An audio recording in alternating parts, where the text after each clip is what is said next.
ಉತ್ತರ ಕರ್ನಾಟಕದ ಜಿಲ್ಲೆಗಳಲ್ಲಿ ಮಳೆಯಿಂದ ಬೆಳೆ ಹಾನಿ, ನೆರೆ ಸಂತ್ರಸ್ತರ ಪರಿಸ್ಥಿತಿ ಅವಲೋಕಿಸುವುದಕ್ಕೆ ಬಿಜೆಪಿ ಪ್ರವಾಸವನ್ನು ಕೈಗೊಳ್ತಾ ಇರೋದು. ಆರ್ ಅಶೋಕ್ ಅವರ ನೇತೃತ್ವದ ತಂಡದಿಂದ ಇವತ್ತು ಮತ್ತು ನಾಳೆ ಪ್ರವಾಸವನ್ನು ಕೈಗೊಳ್ಳಲಾಗುತ್ತೆ. ಇಂದು ಬೆಳಗಾವಿ ಹಾಗೂ ನಾಳೆ ವಿಜಯಪುರ ಜಿಲ್ಲೆಯಲ್ಲಿ ಪರಿಶೀಲನೆಯನ್ನು ನಡೆಸ್ತಾರೆ. ಬೆಳಗ್ಗೆ 10 ಗಂಟೆಗೆ ಬೈಲಹೊಂಗಲ ಕ್ಷೇತ್ರದ ನೇಸರ್ಗಿ ಗ್ರಾಮಕ್ಕೆ ಭೇಟಿ ಕೊಡ್ತಾರೆ. ಬೆಳಗ್ಗೆ 11:30ಕ್ಕೆ ಹಿರೇಬಾಗೇವಾಡಿ ಸೇರಿ ಹಲವು ಗ್ರಾಮಗಳಿಗೆ ಭೇಟಿ ನೀಡ್ತಾರೆ.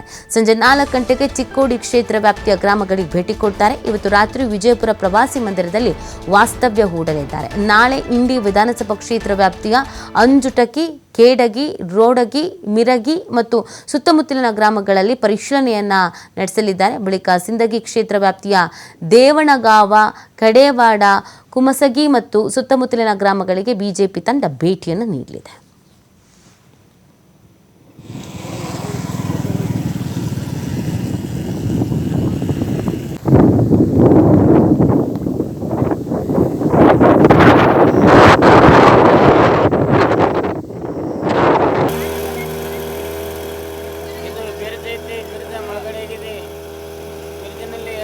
ಮಾತ್ರ ಕಾಣ್ತಾ ಇದ್ದೀವಿ.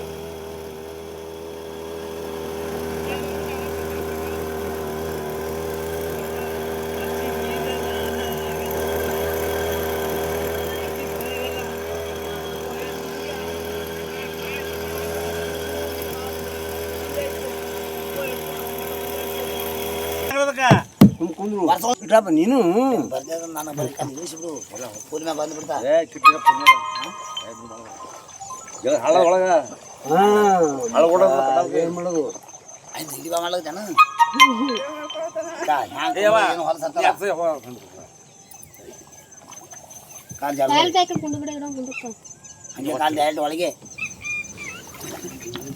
ಈ ಬಗ್ಗೆ ಮತ್ತಷ್ಟು ಮಾಹಿತಿಯನ್ನು ನೀಡ್ತಾರೆ ನಮ್ಮ ಪ್ರತಿನಿಧಿ ಶ್ರೀಧರ್ ಕೋಟರಗಸ್ತಿ. ಶ್ರೀಧರ್, ಇವತ್ತು ಬಿಜೆಪಿ ಪ್ರವಾಸವನ್ನು ಕೈಗೊಳ್ತಾ ಇರುವಂತದ್ದು ಯಾವ ಪ್ರದೇಶಕ್ಕೆ ಮೊದಲಿಗೆ ಭೇಟಿ ಕೊಡ್ತಾರೆ, ಯಾರೆಲ್ಲ ಸಾಥ್ ನೀಡ್ತಾ ಇದ್ದಾರೆ?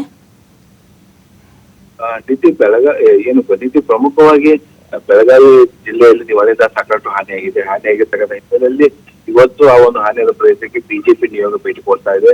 ಪ್ರಮುಖವಾಗಿ ವಿಪಕ್ಷ ನಾಯಕ ಆದಂತಹ ಆರ್ ಅಶೋಕ್ ಆಗಿರ್ಬೋದು, ಸಿ.ಟಿ. ರವಿ ಆಗಿರ್ಬೋದು, ಮಾಜಿ ಸಿಎಂ ಮತ್ತು ಸಂಸದ ಜಗದೀಶ್ ಶೆಟ್ಟರ್ ಮತ್ತು ರವಿಕುಮಾರ್ ಸೇರಿದಂತೆ ಸ್ಥಳೀಯ ನಾಯಕರು ಒಳಗೊಂಡಂತ ಒಂದು ನಿಯೋಗ ಇವತ್ತು ಬೆಳಗಾವಿ ಜಿಲ್ಲೆಯಲ್ಲಿ ಭೇಟಿ ಪ್ರವಾಸವನ್ನ ಕೈಗೊಳ್ಳಲಿದೆ.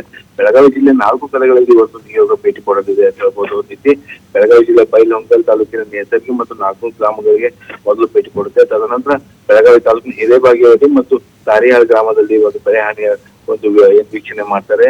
ಆನಂತರ ಆ ಒಂದು ಸ್ಥಳಕ್ಕೆ ಭೇಟಿ ಕೊಟ್ಟ ಬಳಿಕ ಬೆಳಗಾವಿ ನಗರಕ್ಕೆ ಬಂದು ಅನಂತರ ಒಂದು ಸುದ್ದಿಗೋಷ್ಠಿಯನ್ನ ಆರ್ ಅಶೋಕ್ ನಡೆಸಿದ್ದಾರೆ. ಅಲ್ಲಿಂದ ನೇರವಾಗಿ ಈ ಒಂದು ತಂಡ ಏನಿದೆ ಚಿಕ್ಕೋಡಿ ಭಾಗಕ್ಕೆ ತೆರಳಿದೆ ಅಂತ ಹೇಳ್ಬೋದು.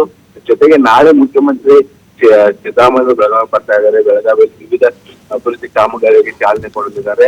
ಸಿಎಂ ಆಗಮನಕ್ಕೂ ಮುನ್ನವೇ ಒಂದು ಬಿಜೆಪಿ ನಿಯೋಗ ಇವತ್ತು ಬೆಳಗಾವಿಯಲ್ಲಿ ಬೆಳೆ ಹಾನಿಯಾದಂತಹ ಪ್ರದೇಶಗಳು ಭೇಟಿ ಕೊಟ್ಟು ಒಂದು ಪರಿಶೀಲನೆ ನಡೆಸುವ ಮೂಲಕ ಸರ್ಕಾರ ರೈತರ ಸಮಸ್ಯೆಗಳು ಸ್ಪರ್ಧಿಸ್ತಾ ಇಲ್ಲ, ಮಳೆಯಿಂದ ರೈತರು ಬೆಳೆಯನ್ನು ಕಳೆದುಕೊಂಡು ಕೂಡ ಸೂಕ್ತವಾದ ಪರಿಹಾರ ಕೊಡ್ತಿಲ್ಲ ಅಂತ ಹೇಳಿ ಒಂದು ಆಕ್ರೋಶವನ್ನು ಹೊರ ಹಾಕ್ತಿದ್ದಾರೆ. ಥ್ಯಾಂಕ್ ಯು ಶ್ರೀಧರ್, ತಮ್ಮ ಡೀಟೇಲ್ಸ್ಗಾಗಿ.